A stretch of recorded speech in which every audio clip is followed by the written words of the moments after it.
good to see everyone back this evening for a Bible study. I sincerely enjoyed the fellowship meal today that we had.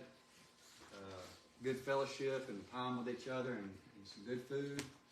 Generally, on after fellowship, meals on days like that, I end up falling asleep, taking a nap in between services, but it didn't happen today. You ever wanted to take a nap, but it didn't want to take you? Yeah. And that's the worst feeling. It's like you're just in limbo. You know, it's like I've been tired and complaining, and now I can't even go to sleep. But no, it's been a great day. Really enjoyed the fellowship meal, and always enjoy those. Something I wanted to point out that before we get into Deuteronomy is something that Brother Scotty brought out in class this morning that I had never really thought about.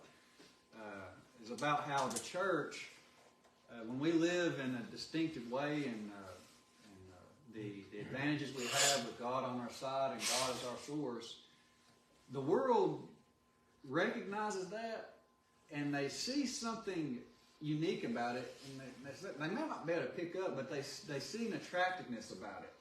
But the fact that, you know, he brought out that they don't necessarily want to attribute it to the power of God. Instead, they think it's something. It's almost as if they're thinking we're doing it by our own works, or either just you know, the community that we have and whatever it may be that they see. I had never really pondered that, and that's a good point. But I bring that out because there's another point that I always thought about when the world sees that, and it's like, you know, they see that and they want that. Well, the answer's right there. It's right there in front of them. It's right here in the book, right here in the Bible on how to get it. But the thing that's stopping them, another thing, is the fact that they don't want to follow through with the conditions that God has put forth. So, but what you brought out this morning, Brother Scotty, was good too. I had never really thought about that. And it reminds me also of a story in the Old Testament about a man named Laban. Whenever Jacob, Isaac's son, whenever he went down and he had to flee from his brother Esau, well, he went to Laban, his mother's relatives, and while he was there, Laban was not a worshiper of God. He didn't worship Jehovah. He was an idolatrous man. But when it came time for Jacob to go back home, Laban said, "Now hold on just a minute." He said, "I have learned by experience that God hath blessed me for thy sake." Now it's interesting to me that Laban, even seeing that, he did not come out of his idolatry. He still remained in the world. And, you know, that's true with so many people. You know, you think about our family members sometimes that may not be members of the church, or people, friends. They see the blessings of Christians being in their lives, but why? Why not go ahead and get in the church? You know, you're feeding on the crumbs. Why not just get in the church? And it can be puzzling to watch that happen with your friends and family.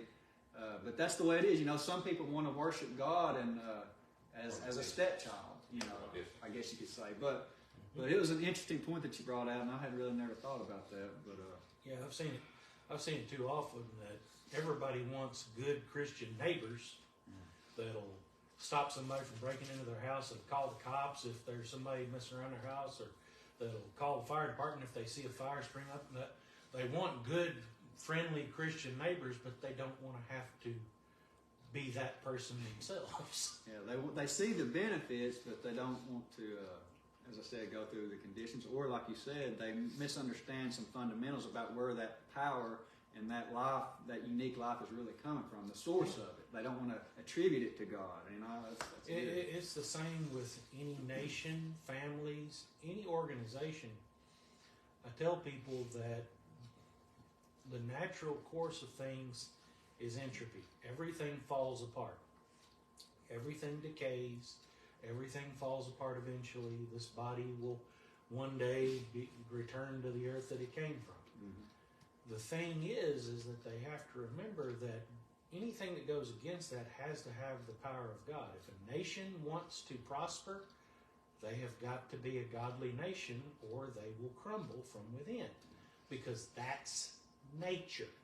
If they want to have a good, strong family, they have got to integrate God and godly principles into their family, or those relationships will crumble. It's the same thing. They look at the church and they see our relationships.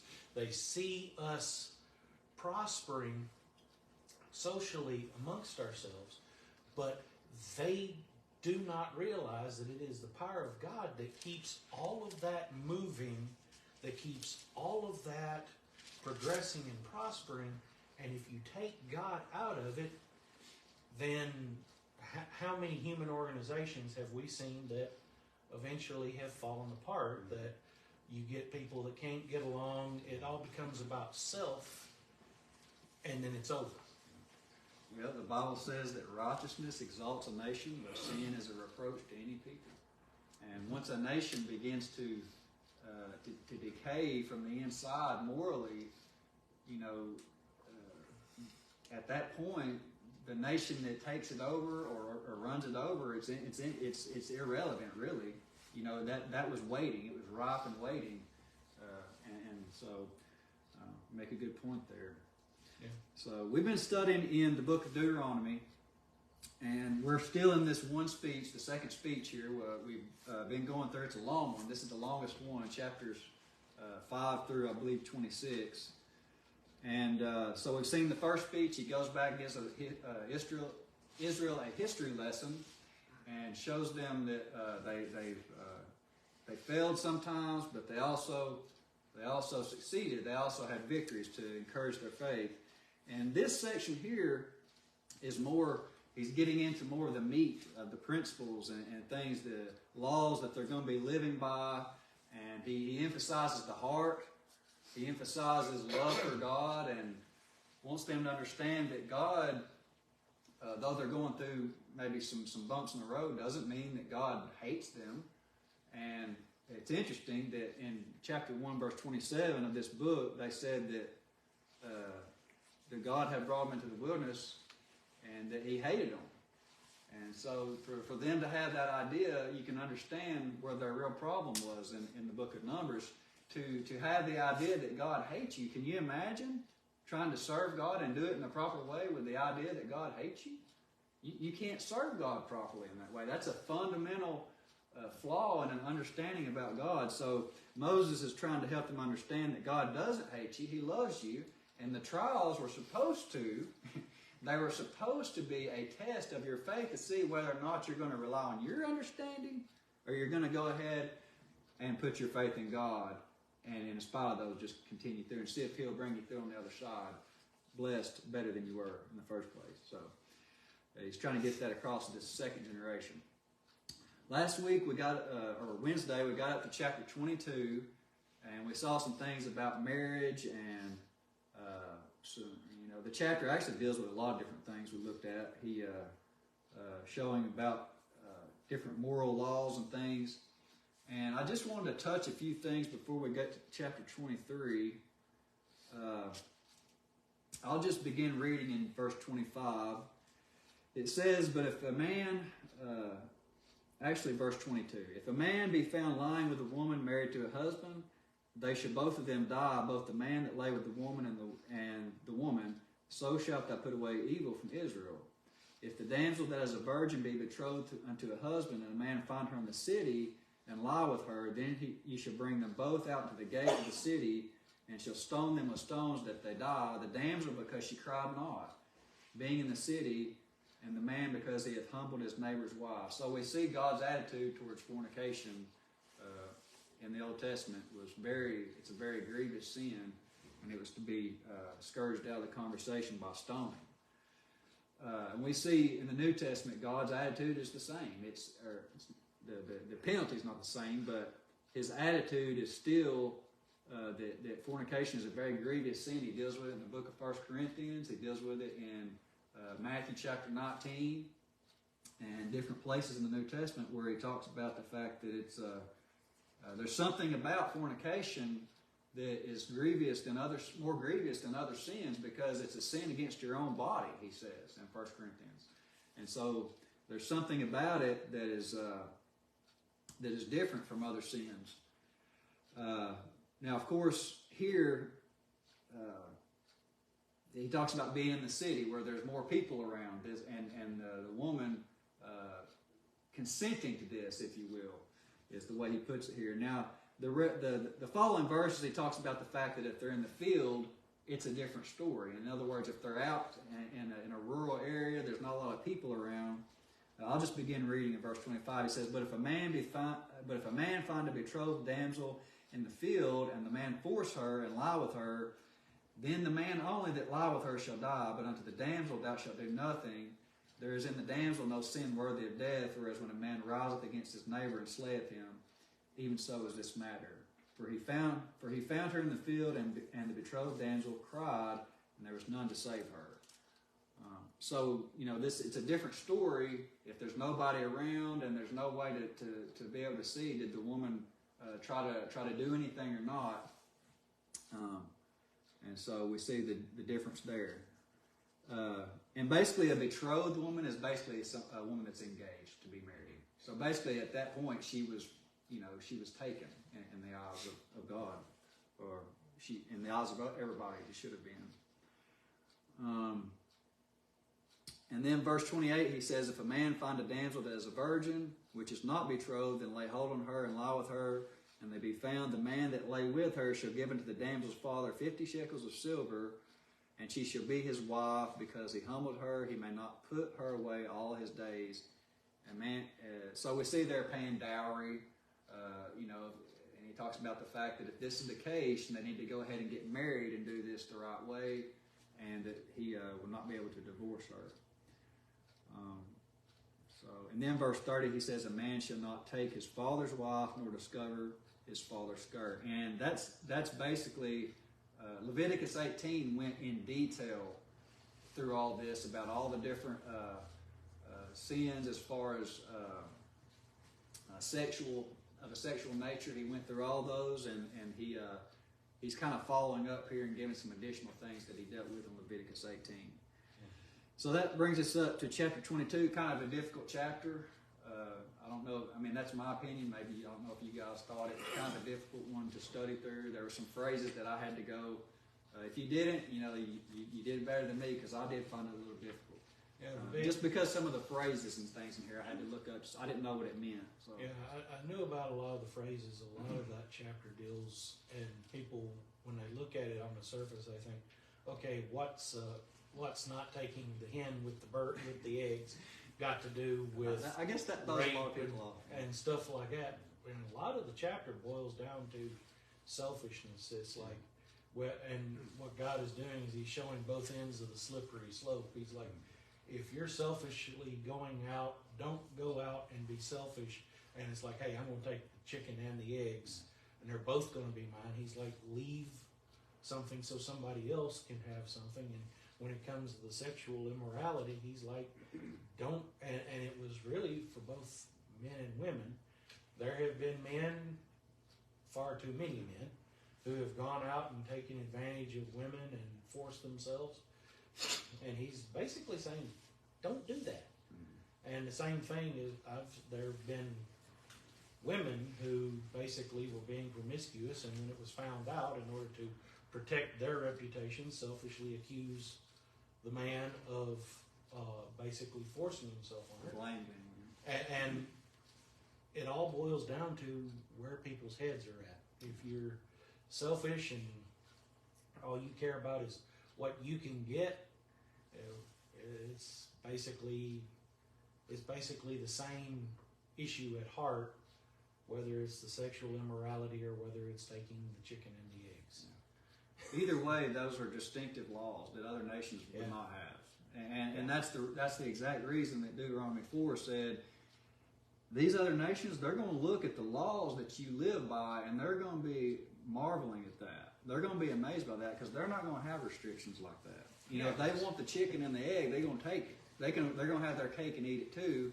But Israel wasn't going to be like that. So. Yeah, and a lot of the other nations' laws are built around selfishness and governing that selfishness. So that brings us up to the end of chapter 22. And as I said, kind of a difficult chapter for me, but we got through it, and I think I'm pretty good on it. I hope everybody else. Does anybody have any more comments or questions for move 23? All right, chapter 23. Chapter 23, the first section here is going to deal with going to deal with eunuchs, illegitimate children, and Moabites and Ammonites. And, well, I'll just go ahead and, in verse 1, I'm not going to read the first part. It's basically dealing with eunuchs, and it says, they shall not enter into the congregation of the Lord. And the study that I did on that, when he talks about not entering into the congregation, that could mean a couple of things. It could mean, number one, it could mean they're not going to be in the register, on the public register of Israel. That could be a possibility. It could mean, when he says to enter into the congregation, they won't be in a leadership position. Because it would be hard if when somebody has a flaw like that in their physically, it'd be hard, people, and somebody's in a leadership position, that's going to have an effect. People are going to be taking that in consideration. So either one of those, we see that the eunuchs, they wouldn't be able to enjoy the full privileges of Israel. And it doesn't mean they can't worship God. That couldn't be what it means. We know that for a fact. I mean, eunuchs or other people from other nations, they could be proselytes. So it definitely doesn't mean they were cut off from worshiping. It means like I said, one of those two things, either not being on the official register of Israel, or the fact that they wouldn't be in leadership positions. It may be something else that I'm not thinking of, but I definitely know it couldn't be that they are cut off from worshiping God. Verse 2, he talks about illegitimate children that will not enter into the congregation of the Lord. Even to the 10th generation shall he not enter into the congregation of the Lord. Again, this is related again to Leviticus 18. He shows all those relationships that were forbidden and children that were produced by those kind of relationships. He says they're not going to be involved to some degree in what Israel's, the covenant of Israel between God and Israel. Then he says in verse 3, an Ammonite and a Moabite shall not enter into the congregation of the Lord. Even to their 10th generation shall they not enter into the congregation of the Lord forever. Because they met you not with bread and with water in the way when you came forth out of Egypt, and because they hired against thee Balaam the son of Beor of Pethor of Mesopotamia to curse thee. So does this sound familiar? You guys remember when we studied Numbers about Balaam and the Moabites trying to curse Israel and trying to entice them with fornication and different things? He says, for this reason, the Moabites and the Ammonites, they're forbidden from the congregation. And verse 6, it says, thou shalt not seek their peace nor prosperity all thy days forever. Thou shalt not abhor an Edomite, for he is thy brother. Thou shalt not abhor an Egyptian, because thou art a stranger in his land. The children that are begotten of them shall enter into the congregation of the Lord in their 3rd generation. So the Moabites, the Ammonites, to the 10th generation forbidden, and the Edomites and the Egyptians to the 3rd generation. I don't know exactly what I would say as far as the difference. I mean, the Edomites were not as bad as the Moabites and Ammonites as far as Balaam and the Moabites trying to curse Israel, but they still did not treat them very well when they found them in the wilderness. They didn't want them to pass through their land, but God said they're still going to have some land because that's your brother. Esau was Jacob's brother, and that's where the Edomites came from. So we see there that some interesting things about these different people. Now, another comment quickly before we leave this section. The reason about the eunuch too, you got to remember that the physical regulations and the ceremonies and different things of Judaism was all symbolic of the spiritual. What am I trying to think of? What's the word I'm looking for? The spiritual emphasis of the New Testament. It's all symbolic of that. So it's not that God was a respecter of persons and he thought, somebody that was had no physical flaws was any better than somebody that didn't. It's the fact that there was a symbolic representation of the physical part of that system that would represent or be symbolic of the spiritual nature of the new covenant. Matter of fact, let's turn back to Leviticus 21 briefly. And let me read some verses to help us understand. And we've studied this, and this is about the priesthood, but this will help us kind of understand where Moses is coming from here. In Leviticus 21, it says in verse 16, the Lord spoke to Moses, saying, Speak unto Aaron, saying, Whosoever he be of thy seed, and their generations that hath any blemish, let him not approach to offer the bread of his God. For whatsoever man he be that hath a blemish, he shall not approach, a blind man, or a lame, or he that hath a flat nose, or anything superfluous, or a man that is broken-footed or broken-handed, a crook-back, or a dwarf, or that hath a blemish in his eye, or be scurvy, or scabbed, or hath, and so on. No man that hath a blemish of the seed of Aaron, the priest, shall come nigh to offer the offerings of the Lord made by fire. He that hath a blemish, he shall not come nigh to offer the bread of his God. He shall eat the bread of his God, both of the most holy and of the holy. Only he shall not go in unto the veil, nor come nigh unto the altar, because he hath a blemish, that he profane not my sanctuaries, for I the Lord do sanctify them.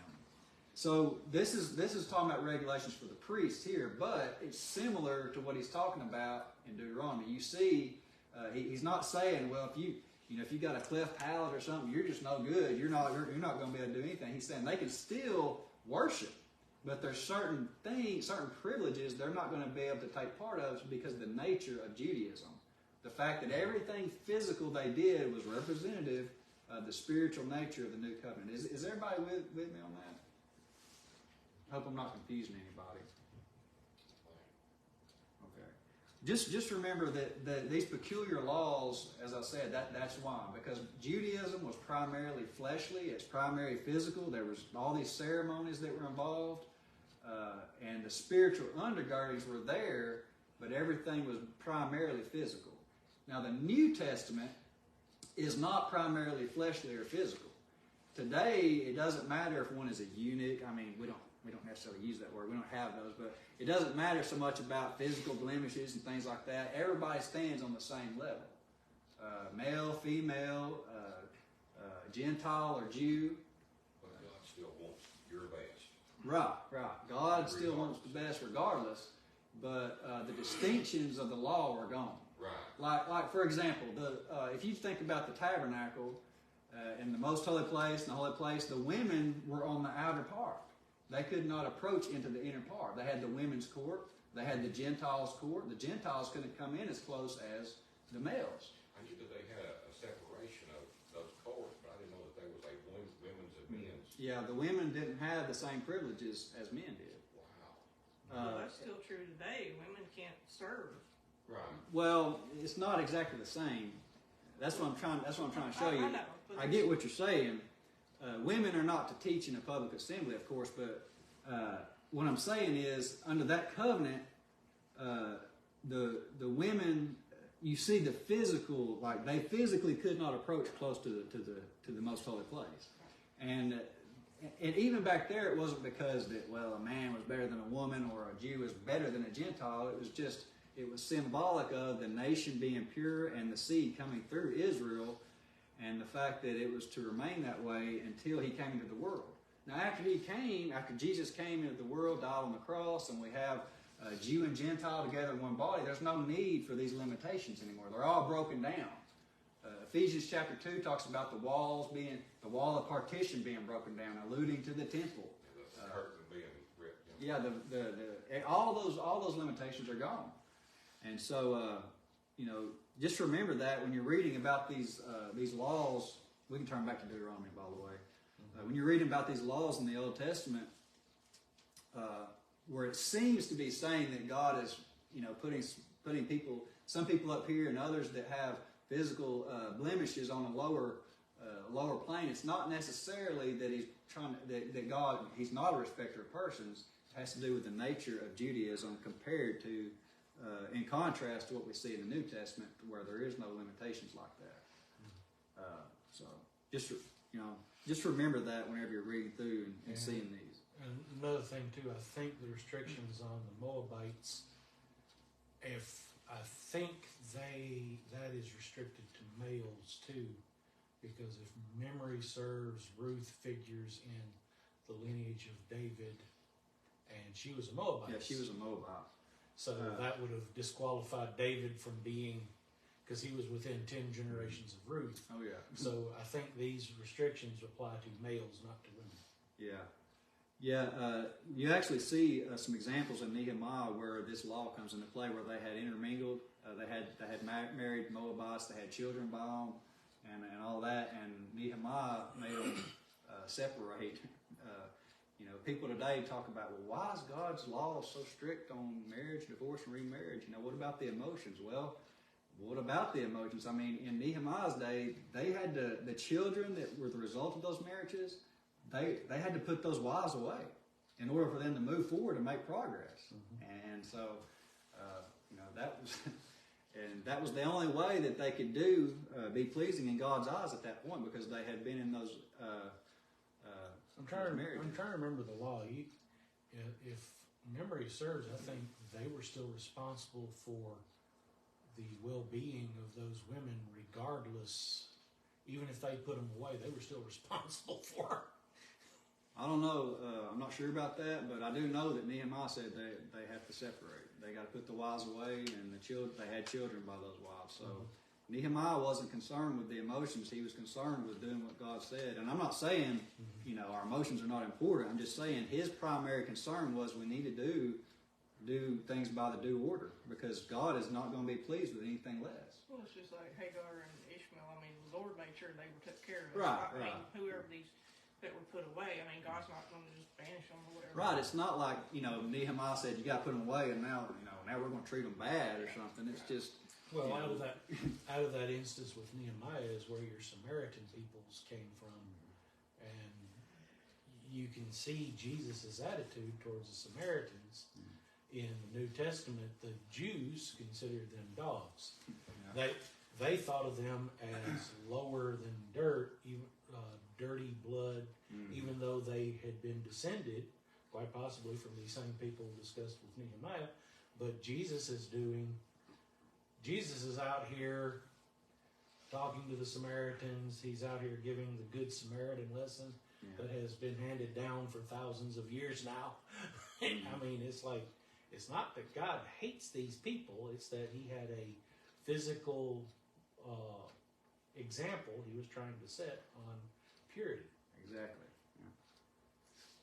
Yeah. He was using object lessons many times in the Old Testament. They were important because man didn't have full revelation back there. They didn't have a New Testament. They were still learning what it was all about. And a lot of these object lessons that we find strange were necessary in order for everything to work out to where we would have redemption as we have it today in the New Covenant.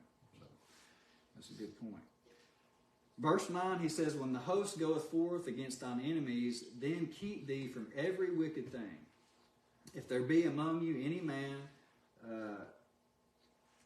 so he's going to talk about some things here, due to the nature of it. I may not read through this.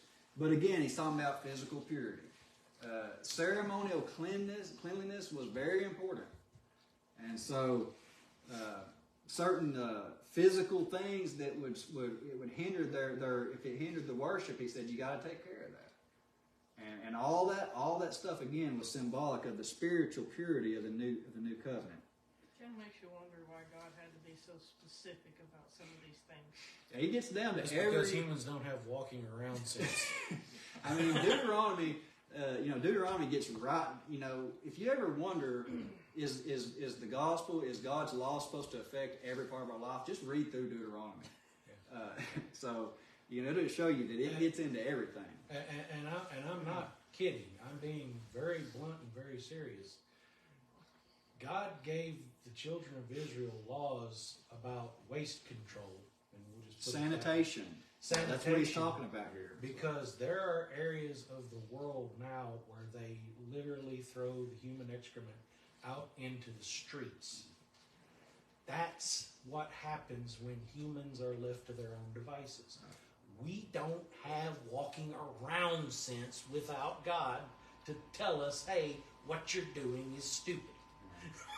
Again, you can see, since God said, I'm going to do it this way and show the object lessons under this covenant, you can imagine what the impression would be made if God didn't give these regulations.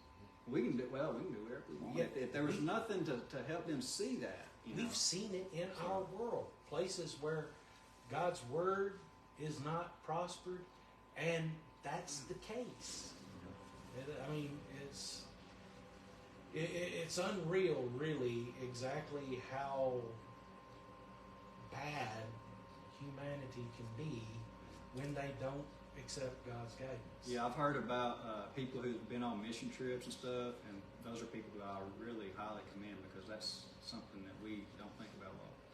Oh yeah, you've been on one, by the way. I forgot about that. You saw all kinds of stuff. But they have told me things about third world countries, and it really makes me feel ashamed of our first world problems that we complain about here in America. I mean, the things that I've heard about, just the poverty, the hungerness, and sickness, and things that we take for granted here in America. It's amazing whenever people tell you about the things they experience in places like that. So, looks like we've run out of time here. We got halfway through the chapter, and I honestly thought we would get all the way through. It's not a very long chapter. I think you can sum it up. Yeah. Well, I think what I'll do is I'll just stop right here. We can deal with the rest of it. Since we got half the chapter, we can deal with this on Wednesday. So just go ahead if you want to and read through chapter 23 if you haven't already. You can go ahead and read chapter 24. Maybe we'll probably get into that next week or on Wednesday, Lord willing.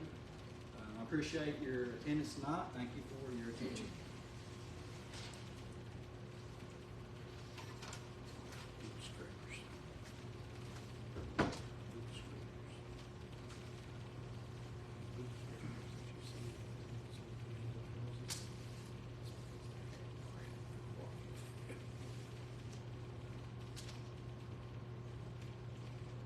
We'll go ahead and get into our invitation portion for tonight. Tonight I want to look at a very interesting account in Exodus chapter 17.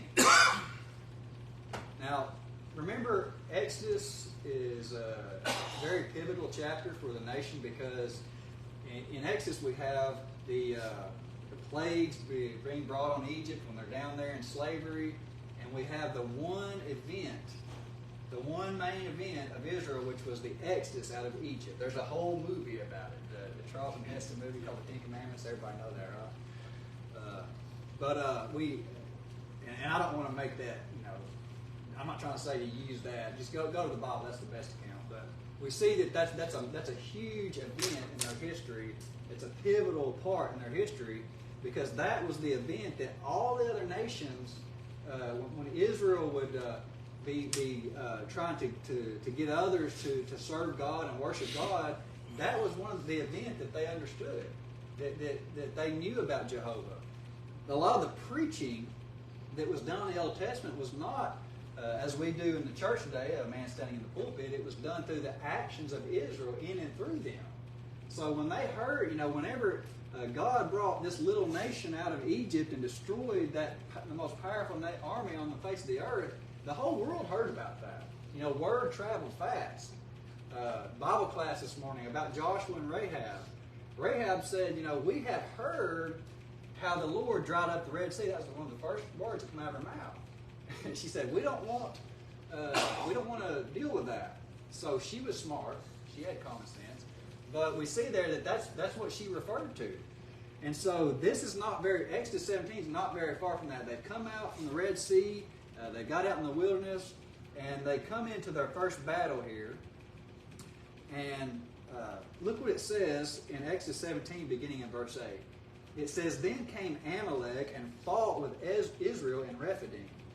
And Moses said unto Joshua, Choose us out men, and go fight with Amalek. Tomorrow I will stand on the top of the hill with the rod of God in my hand. So basically, God has given instructions to Moses on how you're going to win the battle. That is, you go and stand on top of the hill, take Aaron and Hur with you, and you hold up the rod in your hand, and I'll give you the victory.